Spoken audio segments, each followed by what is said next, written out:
पंकजाताई कितीच्या लीडने निवडून येतील? जवळजवळ 2 लाखाचे लीड निवडून येतील. जातीवाद कसल्याही प्रकारचा नाही, जातीवाद हे पेटवला गेलेला आहे, जातीवाद नाही. त्यामुळं पंकजताई 2 लाखाच्या लीडनी निवडून येणार आहेत. विकास कामं कशी आहेत ताईंची? विकास कामं आपण आताच पाहिलं, खांबा गावामध्ये पूर्ण विकास आहे आणि लिंब्यामध्ये पण विकास आहे. हे पाणी भेटतंय नळाचं एवढं, हे ताईचीच कृपा आहे पाण्याची. गेल्या 10 वर्ष प्रीतमताई खासदार होत्या तरी पण जो रेल्वेचा प्रश्न आहे तो अडकळत पडलेला आहे. नाही, आता रेल्वेचा प्रश्न बघा, आता 2 वर्षामध्ये रेल्वेचा प्रश्न पण सुटणार आहे. ताईला एकदा जाऊ द्या, मंत्री होणार आहे ताई, केंद्रात जाऊ द्या ताईला. 2 वर्षामध्ये पूर्ण आपली रेल्वे, आपण रेल्वेमध्ये बसून मुंबईला जाणार आहोत आपण.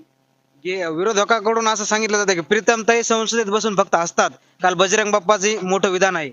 नाही, चुकीचं आहे. चुकीच्या गोष्टीकडे लक्ष द्यायचं नाही, चुकीची गोष्ट आहे. हे खरं आहे का? नाही, चूक आहे, पूर्ण चूक आहे. ताईंची लीड ही किती लाखात असेल?